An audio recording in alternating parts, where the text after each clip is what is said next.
Hey everyone, David Cardoso here, and thank you for joining us for number 4 of my cardocast. And today we are joined with none other than Mr. Ollie Weeks. Yes, what's going on? So thank you so much for inviting me into your home, into your studio. I'm actually loving doing these things because every person I've been to, well, most people I've been to, they always come saying, "Let's go into the studio and have a chat." So I get to see everyone's little techniques and tinkerings that I can adapt. Where the magic happens. Where the magic happens. Where the magic happens. Exactly that.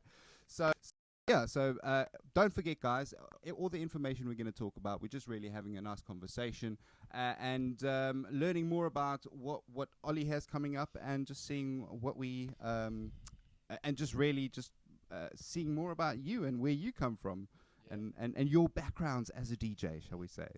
Right, where do you want to start? So I guess I'll start with where I actually heard of you. Right. So when I first met a mutual friend of ours, Mr. Malik Lamrani. Yeah. Should I say his full name on camera? He's going to get inundated. Yeah. Well, yeah, for sure. He's definitely boss. Definitely. I mean, I met him when he was running in Tunbridge Wells the Cuban restaurant, and he took over that place and literally took Tunbridge Wells by storm. But when it was opening, I walked into the place and I was like, speak to the owner, and yeah. I was like, "You need me to DJ here because I can double the amount of people you have through the door." And he looked at me. He was like, "A China shop approach." Yeah, he was like, "I don't believe it, but I'm gonna give it a go." Okay. So he hired me, and I mean, I don't have to tell you, he's quite like, he wants results, and I do remember him, like, after a couple months, I was like, "So things are going well? It's doing well?" He's like, "Yeah, but it's not double. You said it was going to be." Yeah. That's classic Mal, man. I can hear him saying it. Like he's like pretty much the reason the first time I got like a residency in the UK was because of him. Oh, really? Yeah. Which is quite funny, really. But like, the story was, so I went to when I was like 15, 16. Yeah. I had these very 1210 turntables. Oh, really? Oh, yeah, nice. Yeah, I saved up, cleaned a lot of windows, and I bought those. And I was like garage, drum and bass, jungle, like everything, like jungle, drum and bass, garage. I used to go to all the parties and that kind of thing. And then when I was 18, I decided I was gonna go abroad and DJ, right? Like, as you do, Kevin and Perry, and thought that's the way forward. So like, I booked. All I wanna do is do it. Big ups. So when I was 18, I booked a one-way ticket to Zante, because I thought Ibiza would be too hard. To get a residency. Yeah. And I was just so clueless, man. Like, I had records with me.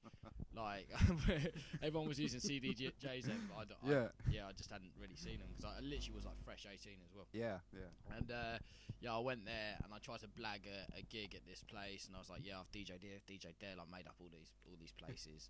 And I think like I think I went in there and I mixed. I was on CDs and I mixed a couple of like garage jams, a couple of jungle tracks. But I need you to R&B. Yeah. My choice of records was like House of Pain, Jump Around into like the Noisyettes or something. Okay, it was so tragic. And the guy's name was George. He just looked at me and he went, "Yeah, nah, mate, I don't think that's the flavour we're after." And I was like, "Yeah, never mind." You're all I've got.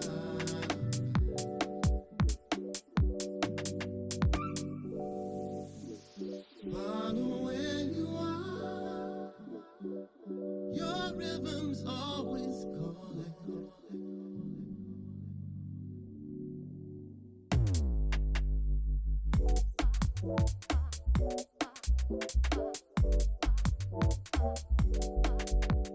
I've been holding back from this feeling strong. You're the force that takes me. So you down the pint. He gives you Yeah. a pint of Guinness. So and you down the pint, and like I was trying to give it long enough to make it acceptable that I could just go for a wee, like whatever. So I'm sat there, like holding on, like don't throw up, giving it the big and don't throw up. And like I think 5 minutes passed. Oh yeah, I'm snipping up for a wee. Yeah. Obviously that came up, mate. Yeah. And like the whole day's content. But sealed the deal. Next Thursday had had my gig in the bar. So amazing. yeah, did the trial. It's quite moved interesting from because so basically we both blagged it with Mal. But that's basically what happened. Because like he gave me that set, and for a time it was good, and you know, he basically did so well and was taking over Tunbridge Wells, and then he got the offer to go and basically. So I walked into work the one day, and there's all like all the staff, and I look at one of the managers. I'm like, oh, what's going on? It's like, I left, and we've got a new manager from head office who's coming in to sort things out, and basically he sacked everyone who worked for me. Classic. Because they were so pissed off with him.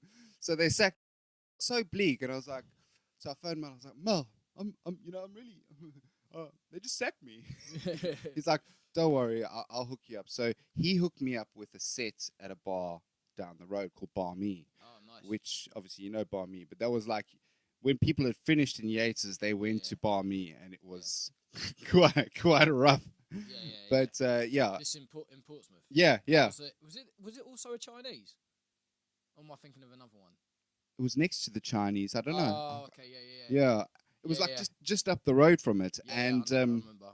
Yeah, and so I was doing that slot, and then he gave me a couple times in Yates's when you couldn't cover, and then you became the measuring stick. He's like, no, Ollie Weeks sticks to this and this, and this is what you want to do. This is how he captures the crowd. And I was like, who's this Ollie Weeks? I need some research, and I couldn't at the time. Some messy kid in a Pete Doherty hat from fucking Zadney. Yeah, I didn't really know anything much about you. And then, you know, like years later, I started seeing like pictures of Pierre come up, and you DJing, and then correct me if I'm wrong, but weren't you like also connected with Scintillate, the Scintillate vibe that was happening at some point? What's that? In Ibiza, there was like they were doing like Ibiza parties and stuff, and no, it wasn't you. No. But I did. So I went on. I worked in Portsmouth. I ended up playing in loads of the different venues there, pretty much all over Portsmouth, and then I went to Mal got offered a gig, a job in Chelmsford to run a club in Chelmsford, and I decided to come with him. Follow the man. Yeah, no, 100%. We thought we'd take over Chelmsford, and I ended up in Essex, and then it kind of changed everything for me, because then that's when I started booking like acts, and I started doing like promos and putting on nights and that kind of thing. You know, but you had that background from actually doing that out in the outlet. Yeah. Piece it all together. Kind of like that promo, that PR thing. But like I get in like budgets from the company, so I could book the DJs that I wanted to book. You know, I booked so many different people, like from Miss Dynamite to like Katie Price, man. Like just like, do you know what I mean? Just that's quite a wide range, and mate. everything in between as well, man. Like so. Some of the bookings were like purely selfish, like just people that I wanted to work with, or like meet or whatever. Yeah. And then some of the bookings were just to fill the club. Do you know what I mean? And from there I started like talking to guys from like agencies and like agents, music management, that kind of thing. And then it kind of opened up like through the garage route and Pure Garage, the brand Pure Garage. Yeah. EZ used to be the resident before. That's right. Yeah. I started doing like their nights and like playing all their events, and doing tours with those guys. So like all the old school gang. Much, proper full on garage style. I've seen, and you're on Garage Nation as well. Yeah, I've done a few Garage Nations as well. Yeah. But this is what we were talking about before we actually came on cam, is the fact that let's change it to a better. No, if I can just leave it there. It's actually quite nice on that screen. There was what we were talking about before we came on cam. It's like there is obviously select radio is more of a house kind of vibe. Yeah. But House roots for sure, definite house roots for sure, obviously. But you can't deny that that London sound, that garage, that grimy edge to the sound of London. So any radio station that wants to succeed has to have that edge. And I was speaking to Sam Dowling a couple of shows ago, and I was talking about his sound that he has definitely, and yourself have got that garage edge to which I can't pull off at the moment. I can play good tunes and I can hit an old school garage set, no problem. But to kind of get that flow that you guys have that still captures the average crowd, so to speak, not your garage or drum and bass heads, you're able to still capture that. For me, it's something to be like, wow, that's pretty good, and you represent for the garage crew on Select, I think. Yeah, well, I hope so, man. I want to deliver a good representation of And your tight, man. Your shows are tight and quality, man. Yeah. Look, I've got some wicked guests. Like always, like got some wicked guests coming in, and these guys who are doing guest mixes, like they're on top of the new KG scene. Yeah, you know what I mean. Yeah. Like these guys are the guys like doing bits, doing damage, and it's the circles that I want to be rolling in.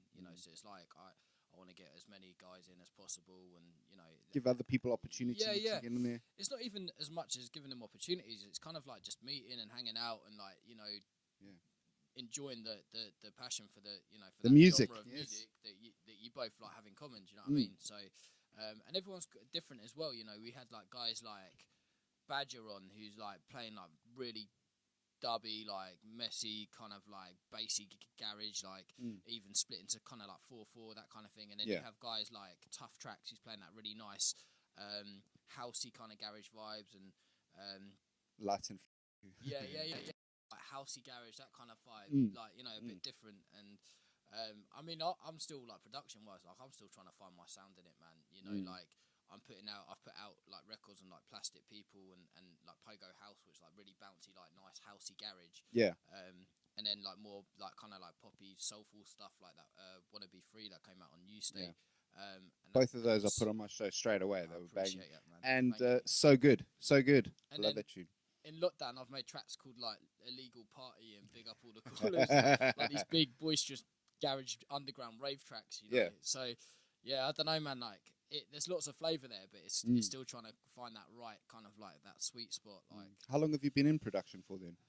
On and off. Like, I mean, I started trying to do it when I was like kind of 18, but I didn't really have the equipment to do it properly. Join the club. We've all been there. Just like proper put together stuff. Yeah. But I kind of like got back into it a bit more seriously, maybe just sort of like 3 years ago. Okay. Yeah. And your weapon of choice was you running Logic Pro XD? Logic Pro, yeah. Oh, mate. Did you get affected when Big Sir? Big Sir knocked me out, mate. It was just chaos, man. Do you know what? Like, on my old iMac, I was running, is it High Sierra, right? Yeah. Which was sick. Yeah. Absolutely no problems at all, no crashes, no bugs. Like, it worked, like, swimmingly, mate. It was lovely. And then the thing is, like, I had a lot of plugins on there, like a lot of stuff that I didn't use. Yeah. A lot of stuff that kind of appeared on there that Big Sur just wouldn't work with. Yeah. So when I upgraded, like when I got the new iMac, which I was like so gassed about, because I was like, it's such a sick machine. I've got an iMac, like like no more rendering issues. Yeah, it's gonna go. It's just like like literally just gonna move so sweet. And I honestly, I tried to do a time machine backup, which was, I think was my first fuck up. Trying to do a time machine backup from an old Mac. And it literally, I was on the phone to Apple, like it just destroyed it, mate. So I had to do a full factory reset. And you lost everything basically. Yeah, what I've done now though, is everything like legit. It's very clean. There's no like It's starting afresh. Like You're starting afresh. A clean line in the sand. Everything's like paid and done, and I've got like a folder with all my license files. And like and I don't have like. I had like a million plugins like before. Like you have so many, and I just didn't use them. No. So it's like better having small amounts and knowing how to work them properly than having like a billion plugins and not knowing what they do. Just chucking them on for the sake of it. Oh, that sounds good when you buy it, and it just sits there in the back folder, just gathering dust, basically. Yeah, exactly that. So I don't know, man. Like I feel like production wise, I'm kind of in the best place I've ever been. Like I feel like if I sat down on a blank project right now, I'd come up with something sick, which is like a great place to be, like mentally. So. That is, because I mean, in that process of kind of learning, I was fortunate enough to get some studio time with a couple of the DJs and stuff like that, and see how they work. They gave me some really nice direction, and so I'm starting.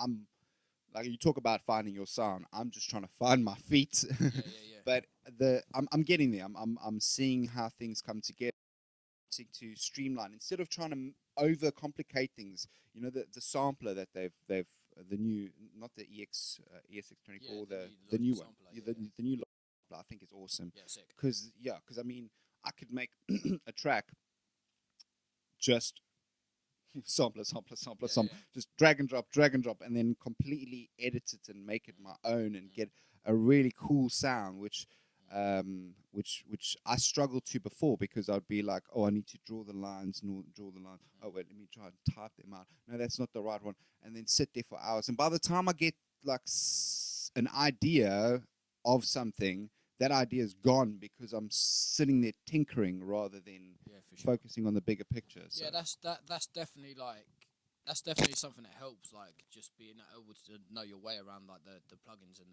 the software itself, like, because once you don't have like those hiccups, once you don't have like that stopping watching YouTube videos and all that stuff, like it kind of just moves so much quicker. Yeah, that's it. I'm at the YouTube phase. Yeah, I'm at the.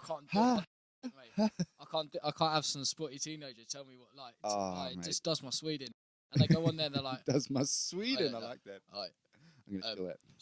Sorry, I haven't posted for like the last 2 weeks. Like I've been tidying my room, and like my mom's like been telling me to do things, but now I've got the time to finally teach you guys. Like, and it's just like, I can't do it, mate. I'm out already. Unfortunately, unfortunately, I'm that guy going, okay, crack on. Crack on, show me. I've got pals who are the same. Like I got a group of mates, like very close mates. The dog's here as well. Look, big ups, Macy MC. I got two or three pals who I'm in a WhatsApp chat with. We're like best pals, and we kind of like share all our music stuff together. Yeah. They one of them does more kind of like commercial sounding, like spinning records, kind of housey stuff. Yeah. Chris Watson. He's very talented, like super talented. Got a great ear for it. And then I got another mate called Ben Rolfe, who I think some of his music's been played on Select recently. And he makes like really kind of boisterous tech house, kind of like big sounding house. Just has some releases on high definition. I've just done a collab with him actually. It's nice. Coming out on 440 Records. And don't forget all the music that we are talking about. I'll put links about all the artists and stuff into the description, so you'll be able to see exactly what he's talking about and check him out and broaden your horizons. Yeah, these guys are sick producers, man. And the best thing about it is they're very close mates of mine. So we're always chatting in the group, sending stuff back and forth. Like seeing how things are sounding. Like they're guys I can trust to say like, yeah, that's shit, mate. Like, say that out. That but you need that. You need that. Yeah, you need it for sure, man. My biggest problem, and big shout out to Mr. Josh Parkinson, because I had some time with him in the studio. Select fam. Yeah. And he basically like I know he puts out track after track after track, and he's been picked up by quite a few labels and doing really well for himself. And I did a session with him, and then I just sent him like just a short video of like, oh, this is what it sounds like. My pokey little 6 lines versus his folders. Yeah. But I had a vibe that I thought, okay, well, but then I get to this point where I get stuck and I don't have anyone to bounce off. So I sent him that, and he's like, yeah, mate, well, bit of vocal, add that in there. You want a bit of a pa-pa-pa-pa. And he just gave me a nice direction. So I was like, yeah, that's right. And I realized at that point, it's like, that's what I was missing. I was missing somebody to bounce off. Like with DJing, you bounce off your crowd to know where you're going. Yeah. And I was missing that person to bounce off to get that, okay, now this is where I take my next track. Because I've got like 50 half-done songs just sitting there. Like, it comes to the break, it does a drop, and then it just, okay, what else? Rinse and repeat. Yeah. Yeah, I just don't know. I'm like, okay, does that sound good enough? And it's like, and I lose my momentum, and then I chuck it to the side. So, and I think I'll get back to it when I have a better understanding of the program, and Yeah, I never get there basically. So one thing that I always found like helpful when I get into that situation is just listening to others' tracks, man. And Yeah. like, and there's a few guys who I used to work with in studios with. There's a guy called Raz Olsha, who has a studio in Hackney. It's called Fossil Sound, Wicked Studio, sorry. And he always used to put like a track like in the actual Logic project itself. And then just kind of follow structure wise. So it's like not follow the track, but just like structurally follow it. You So, know, like, you're not the first person. Yeah. this breaks down here. Okay, I'm gonna do a breakdown here. Yeah. This is where the risers are coming in. This is there's some more hi hats there. Oh, what's happening there? Change of mood. Like, Literally chords have every gone single down. You know what I mean? person that I've had a studio session with from like Dan Healy, Josh did it as well. Tim Cullen, when I was in the studio with him, he was exactly the same thing. He's like, "What are you trying to create? Get us an example of that. Now, this is your song. This is how. If you want to structure it, look at where they're dropping it. So you're not trying to recreate the song, but you're going, well, if this is the vibe that you want to go for, then use that as your roadmap to be able to create it. Man, 100%. I think it's a really cool thing to do, and it definitely helps. If you kind of get down that path and you're like, oh, I don't know where to take this record now. Yeah. I mean, 9 times out of 10, it never follows the structure and it gets fucking weird. But like, it's always good to kind of like have that just flip back to and forth. You know? No, that's it. I mean, hopefully and maybe one day I'll send you something. I'll be like, hey, do a garage edit for me. Make something a bit tasty. Make something a bit tasty. Yeah, because I saw that as well. You also did one for 5 past 5 recently. Yeah. So Roller Blaster, the guy from Roller Blaster just hit me up and said, like, we want a remix for this. And I was like, cool, man. Like the vocal. It didn't really come out garagey. It came out like more like housey. I mean, it still got my flavour in there, but it was like kind of like a house record.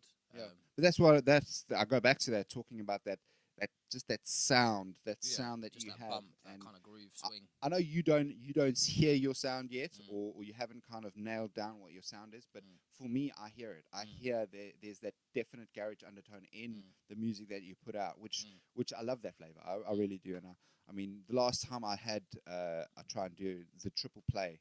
I always forget about it because I normally just wing my show. I'm like, I want to play these tunes and just wing it. But when I do prep, I normally try and do like a triple play. And I got, and I put your 3 tunes, So Good, Wanna Be Free, and what's the other one? Name escapes me.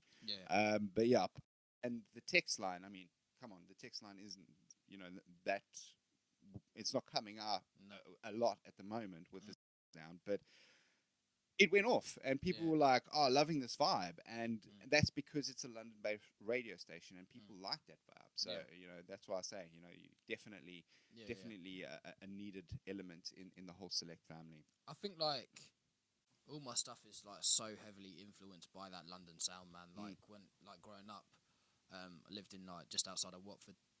And like all the parties I used to go to were in and around the city, and like I used to go like constantly Fabric, Turmoil, like Herbal, Turmills, like the Den, like all these clubs, like just listening to all that stuff, like and all those influences like always come through in the music. So like that very UK London kind of sound is like that's the sound I like. So that's what I kind of make. I like to think that's what comes through. Like, I like to think that's what comes through. No, it definitely does. No, for me, when I try to make music, I like the term. I like music, happy-go-lucky, and when I make music, though, it comes out very dark and broody. And I don't like that. I want it to be light and fluffy. And my missus is like, yeah, that's quite a tune. I'm like, yeah, but it sounds so depressing. I'm not trying to make like a deep of, like one of those cringe songs that you're like, ooh, sitting in a dark room. I want to make that happy-go-lucky music, and I can't get there for some reason at the moment. It's definitely easier to make new stuff than it is to make main room stuff. Like, I really do believe that, because like, I don't know, it's always easy just to get a bit weird and a bit off key. Like, so that, like when you're dark tones. Do you know what? Like, when I listen to like big pop records, I always think, oh, it's so simple. Like, why can't you just do that, man? Like, I don't know. You just listen to like big dance anthems that they're playing on like daytime radio. Not so much the Select. Obviously, we play like big anthems as well. But there's a lot of underground stuff. Definitely. Like I'm talking like pure pop records, right? and you hear, and I listen to them, and I think like it's just like simple to make. Like, Yeah. but when you sit there and actually try and Make it. recreate it, Yeah. but But because that's there's not that many elements, you have to get the elements so 100% perfectly right. Yeah. yeah. Isn't it say though they you know, you can. It's not about how much you have; it's about the quality of what you can, or also making the key to success is making it look easy. Yeah, You know, people go, "Oh, that's easy to make." Like, Yeah, okay, yeah. try and make it. Yeah. You try and make it. Yeah, Yeah, that's true, man. Like, yes, that is true. I've tried to also do that as well with chart radios. Like, okay, how can I recreate this song? Yeah. It's like, how can I do that? But I mean, some artists, they, you know, all credit to them, they'll make a song and then they'll bring out a song directly after that has exactly the same sound to it. And it's like, well, I understand why, because most probably a producer or like the record label's gone, that was a banger. You've made lots of money. Use the same template, use the same structure, and just change it around. And then, I mean, I can't slag them off, but what's those guys' names? What's his name? See, I forgot it, so I'm not going to say it because obviously my brain's saying, "Don't say it, don't." Yeah. But no, they make the tune, and then they brought another one out, which was pretty much using the same sounds, the same samples, and everything like that. But it made it to the top 10 charts, no problem, no sweat. It happens a lot, man. It does happen a lot, and I'm a music fan through and through, like, and I know I can be quite snobby with music as well, and like. I think my friends getting me a little bit as well because they like send something across and I'm like, nah, it's trash, man. Like, they're like, yeah, but have you seen the numbers it's done? Yeah. Okay, cool, yeah, fair one. It has done numbers. Maybe I'm out of touch. Maybe I am. But yeah, I think I kind of struggle and I don't think I'll be able to do that. You know, like even I've tried before where I've opened up previous projects and I've gone like just use the same drums and then I just can't do it. I wipe it every time. Like start new. And that's probably why I haven't got that set sound. But then I kind of like it. That's. I mean, I kind of like doing. You literally almost said word for word exactly what I watched this interview of Tupac. Me and Tupac have got a lot in common, man. No, he said. I mean, he says that. But you know how everyone's like, "Oh, Tupac's not dead. He's on an island somewhere. He's still releasing music." And it's like, because years after his death, new music was coming out of his vocal, and they were like, "Why?" And it's like, because when he was alive, he'd be in studio and he was paying for studio time, and he was like, "Right." He puts out some bars, he puts up some lines, he gets something on, and he goes, "Right, that's good. Okay, let's change it." And he goes into a brand new track, and so there was like literally 300-400 tracks of his that were just sitting dormant. Yeah, I mean, you've just said it yourself. You've got loads of tracks that you've started and not finished and stuff. And like, if someone got hold of those, you know, they could. Released. Yeah, exactly. I mean, Prince is another example. He's actually, I think he's got 3 posthumous albums that he's got from when he died. So there's one that's released a year after his death. There's one at the 10 year, and then after I think another one at like, I could be wrong, but I think 50 years after his death. He's got albums that get released, part of his estate in his will. So he's done that. Yeah, he prepped for that. Yeah, he's prepped. He's prepped, guy, man. So, and the amount of music that he puts out is actually pretty mind-blowing. And again, everyone the kind of Raspberry Beret and Cream, or you know those kind of the main songs from him. But in terms of his back catalog, he's got like literally like 900 songs or something. It's crazy. So yeah, in that way, take a page out of his book and just start hammering them out. If you can, and then you find your sound. For sure. I did want to ask you. You touched on your Technics over there, your turntables, and you said you got those at what age? What, 15? Yeah. At 50. So when was the first time? This is actually becoming a part of the cardocast. Is every DJ has actually given me that first time when they saw DJing and that little switch went off and went, yes, I'm doing that. This seems right. Oh, mad. Man, I can't even think like it's always something that I've always. So music's always been kind of a part. Yeah, do you know what? Like my old man, shout out Marcus. He was a DJ when he was young, and he loved it, and he's like a massive fan. And my mum, like they, when they were together, like just mad, like into music. So there was always music playing in the house. Oh, that's always, lovely. man, just Yeah. 24/7. Yeah. We had speakers, like they kitted the house. There were speakers in every room, so there was something playing. And like my dad's like very eclectic, and he does radio. He lives in he's retired now. He lives in the south of Spain. He does local radio. Amazing. If you're driving around Celebrinia on a Friday night, you'll hear him. Yeah, Like, Mr. Weeks Yeah, in literally. España. Yeah, literally. That's literally what it's like. Did you do the jingles for it, man? And like, You can hire me. yeah, for sure.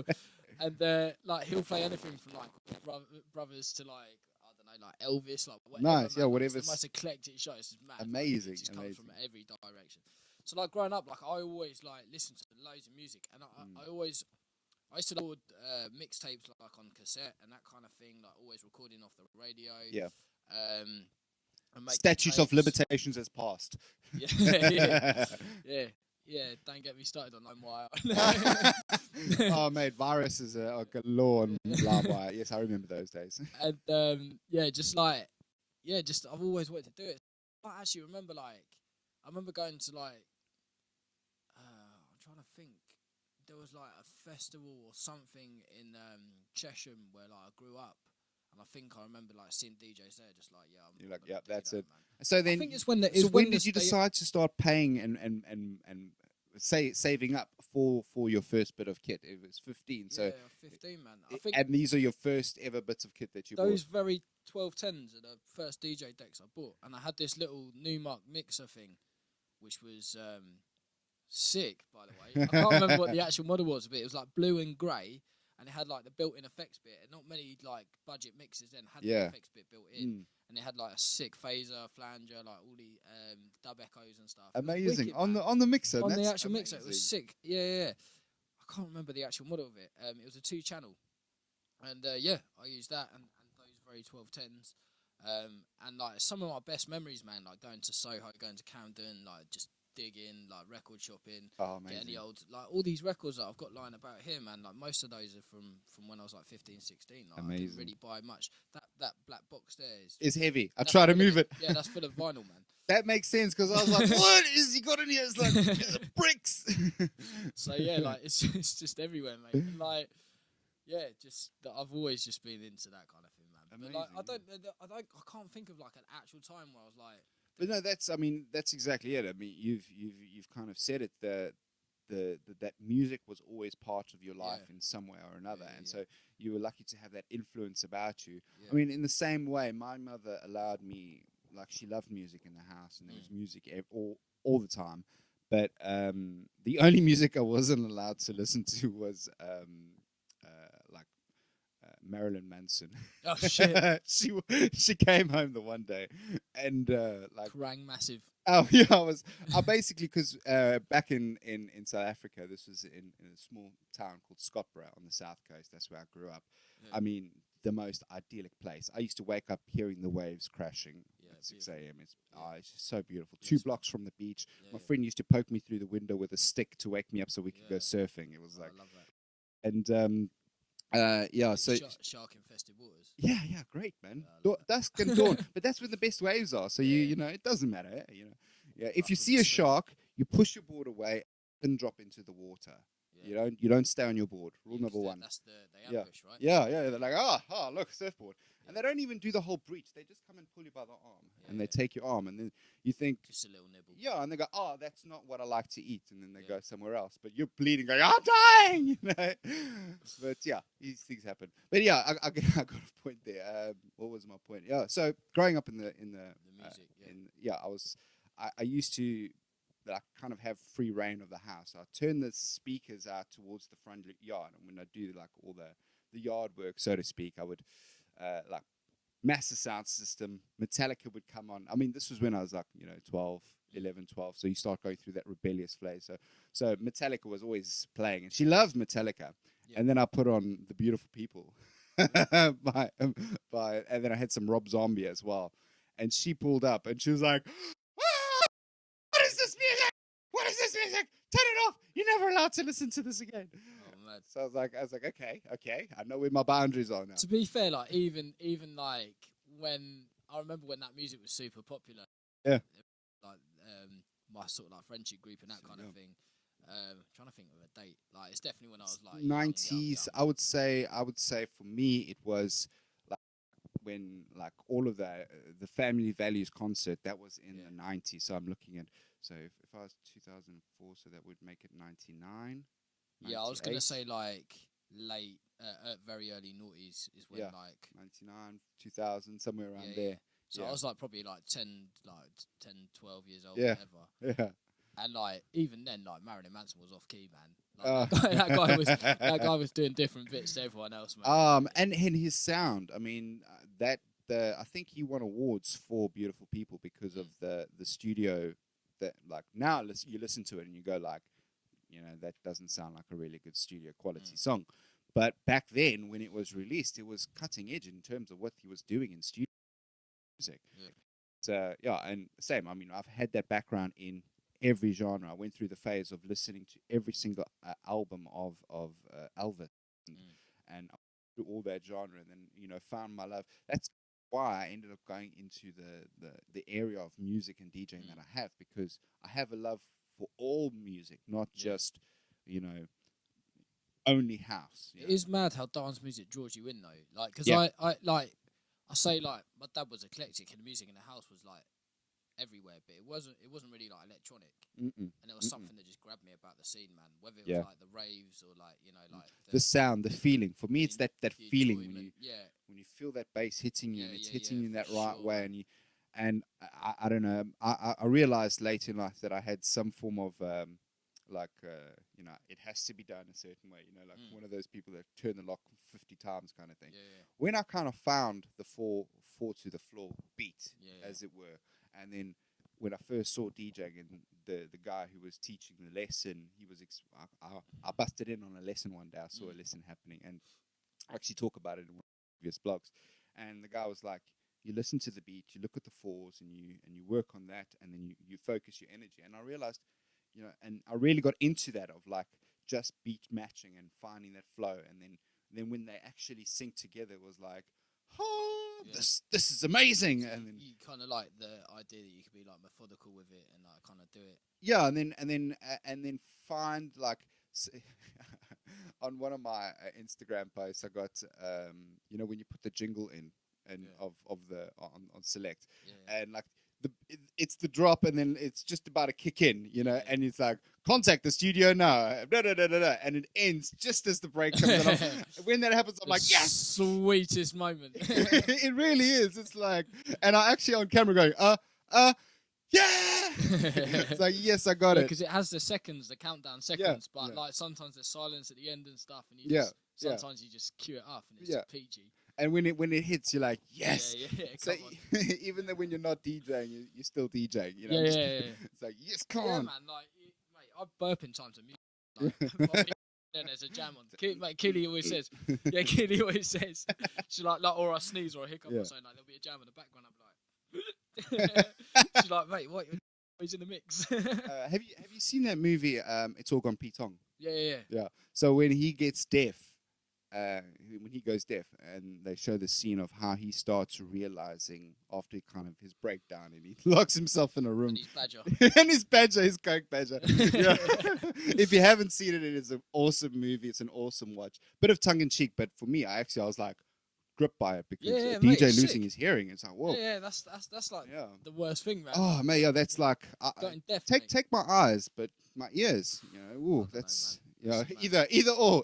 Let's be honest, it's not good. But don't take any of them. Don't take anything. But yeah, my hearing is like a thing. But when he loses it, and then he starts coming to terms with that, and then he says he starts seeing music everywhere, and you see the guy on the beach kicking the sand, and then you see the boat going boom, boom, boom on the water. Like the goosebumps when he does that mix. And he puts his feet on. Yeah, and it's like, boom, boom. Oh my god, mix comes in, then the crowd cheer. I'm just like. Yes.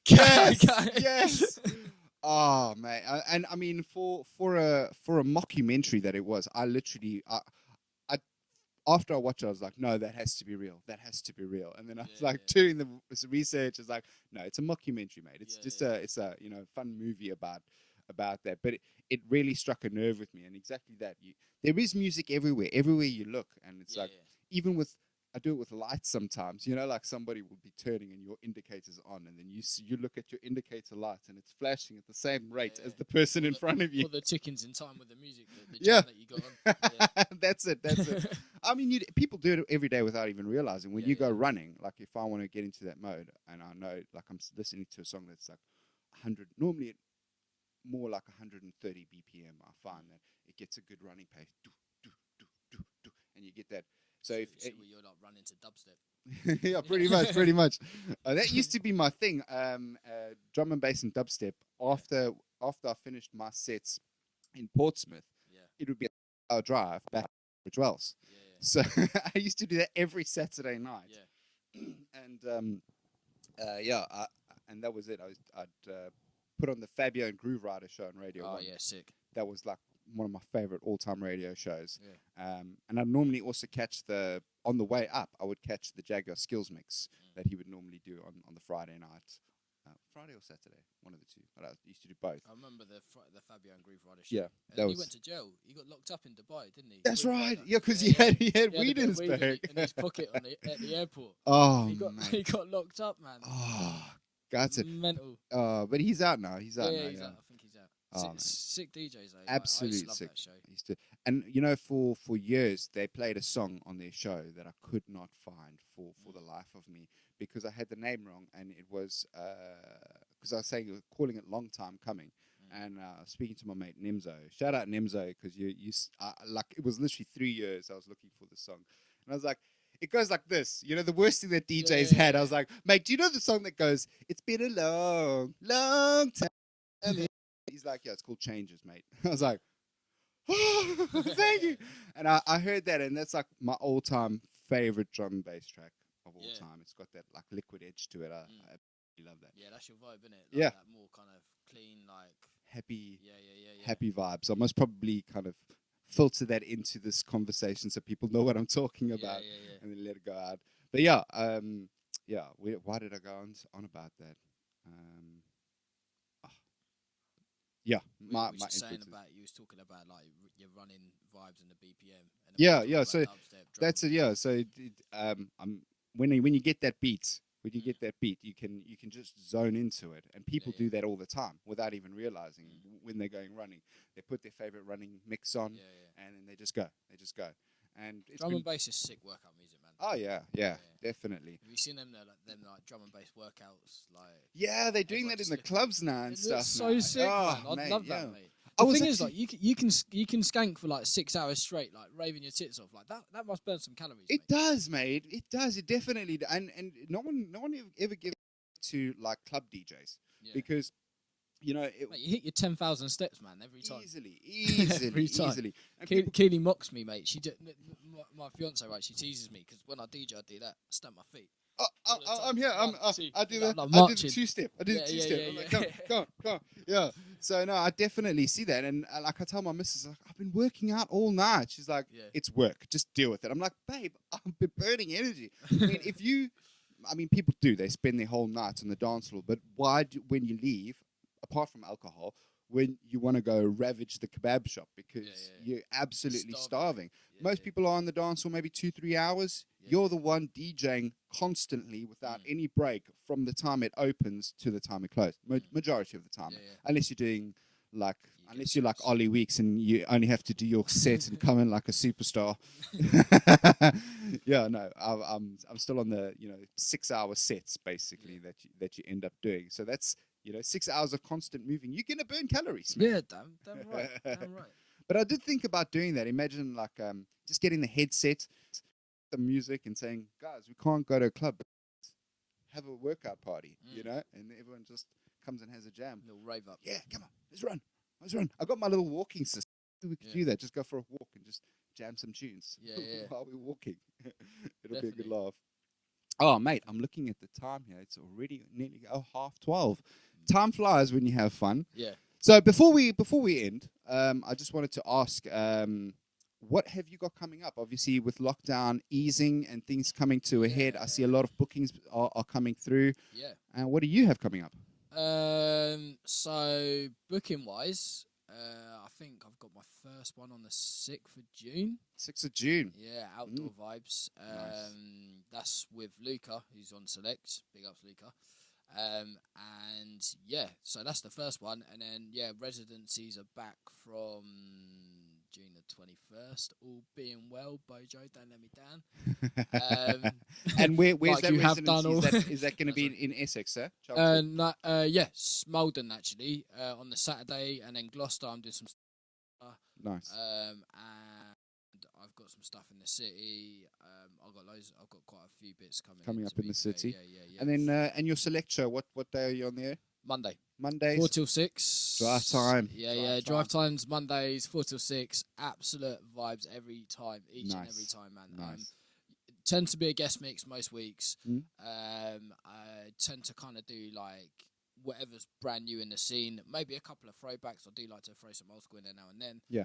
From 4 till 5, and then usually there is a guest mix from 5 till 6. Nice. If there isn't, then it's me just having a rinse out mix, man. Like, Nice.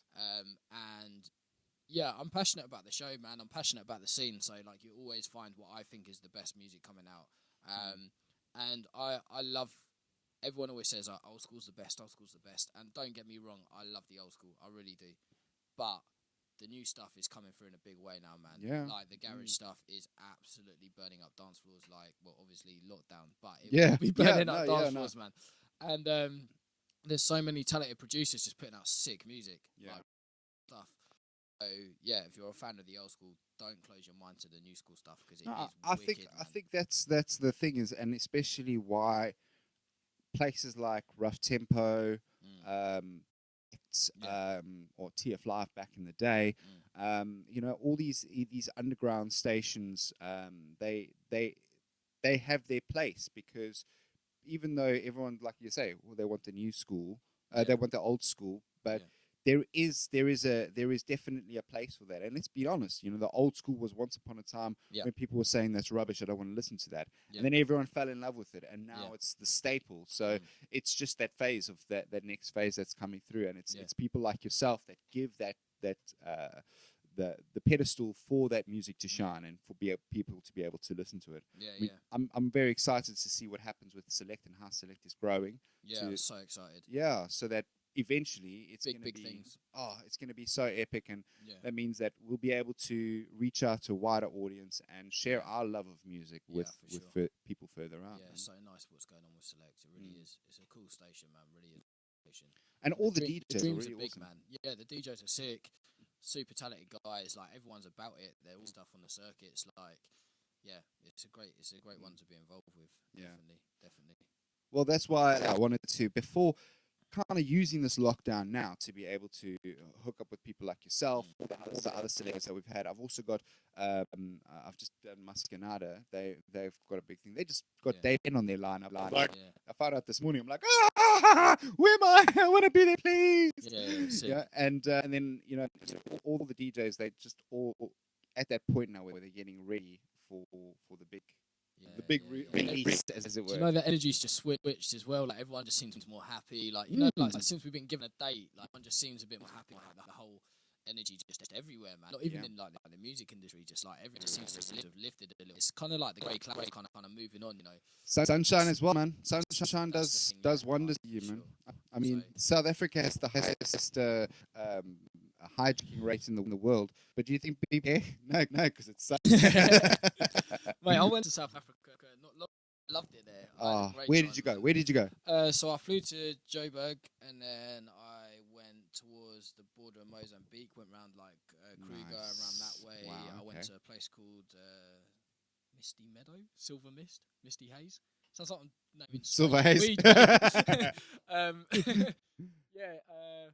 I can't remember, man. It was like more inland, was it? So more like the safari. I haven't gone to the other side. I haven't gone to the other side. I haven't done Cape Town. My fiance, she loves it there, but I will. Definitely, it's definitely on the agenda as well. But like, I'm a wildlife man. I like seeing, well, seeing the wildlife. Honestly, if I can give you one piece of advice, everybody goes to Joburg, everyone goes to Cape Town, everybody misses out Durban.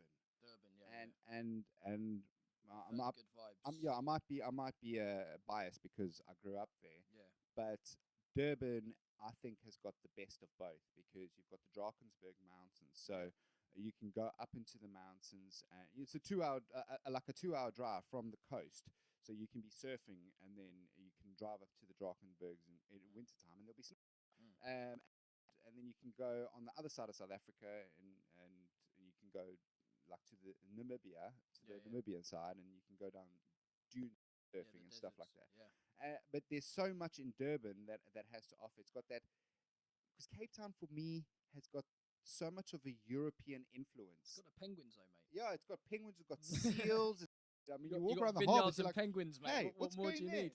And the nightlife is epic. The nightlife is epic. Oh no, there. I've got some pals there. I've actually got a mate there who runs a club. So there's work there for when I go, man. Well, like, yeah, you know. what I'm planning as well is because my friend out there, Matt Odie, he's got a festival called Fun in the Sun, and they actually do it on the beach, and on New Year's. I nearly went this last time because I was like, "There's nothing happening here," and if I could have gotten onto the plane, I would have gone to South Africa, and I would have had a New Year's party on the beach. Old time. Oh, mate, and they talk about the South African variant. South Africans are partying, mate. Everyone's having a good time there. Life's carrying on, I've man. got family there at the moment, man. Everything's good, man. Yeah. But my plan is, my dream, I should say, is if we could get a crew together from the UK and go and do a South African tour and go to some of the big clubs, because there's a club called Origin that's absolutely epic in Durban, and we could just go and destroy the place, like literally blast South Africa and show them what the UK has to offer in terms of music and stuff. And it's just, the only thing is, that gets me so excited. oh man, the things that you can do out there, and just like there's no restrictions with they the love clubs a party, and man. yeah, man. They love a party, and it's good vibes as well, you know. Like 7 a.m. the sun's coming up over the water, it's and good you're like, vibes. this is amazing. Yeah, they love a party. For sure. Joe Cool's was the place back in the day, so that was right on the beach, and that used to close at like 3 a.m. And good parties there. I miss those days. Tilts, and 3:30. Yeah, so you went to Joe Cool's and then you went to Tilt, which was like literally two blocks away basically, and you just went absolutely. And that's where my sick name for a club. Tilt nightclub. I mean, honestly, you can ask anybody that from Durban, they will know Tilt. The music was, and I was able to get in there before I was 18, just because I was a hairy Portuguese man. So meant like they were like, they look at me like, oh, he shaves, so he's cool, he can go in.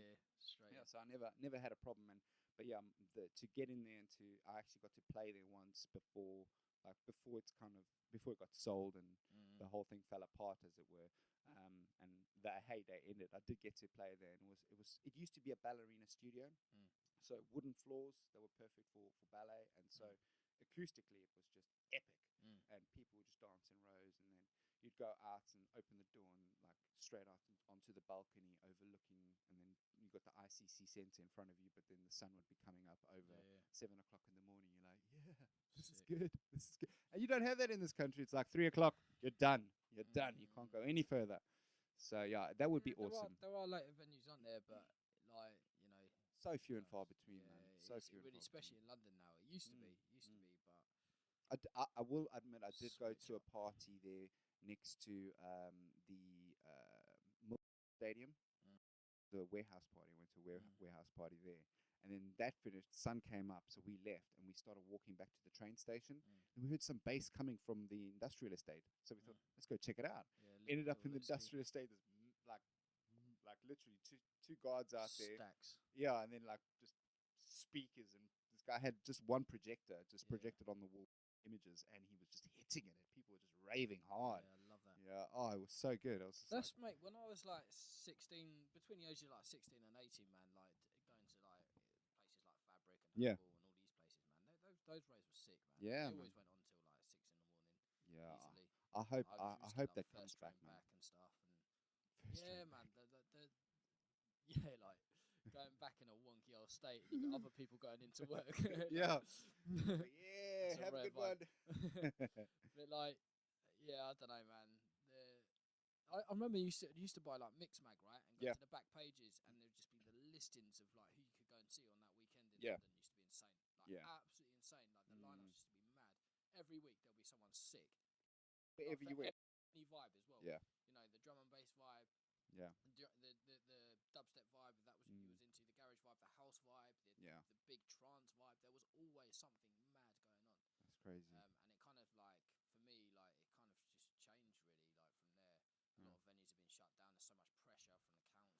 And that I was talking mental, about man. this as It's well. kind of It's also from it's not even the C word we're talking about here. This is pre all of this, like in 2018, 2019. Yeah, there were. I mean, Fabric has been fighting for its place for it's just unbelievable. years. History, man. Yeah. Iconic clubs. Yeah, and they Iconic want to close them down to open up flats, to make some flats so that the landlords make more money. And I honestly think that music is I mean, it's an art form and it's part of the human culture. It's a necessity, And mate. it is a necessity. It's a necessity. And people don't I think now lockdown actually showed people how important musical events and gatherings are. So they realize, okay, maybe we've been a bit too hard on DJ.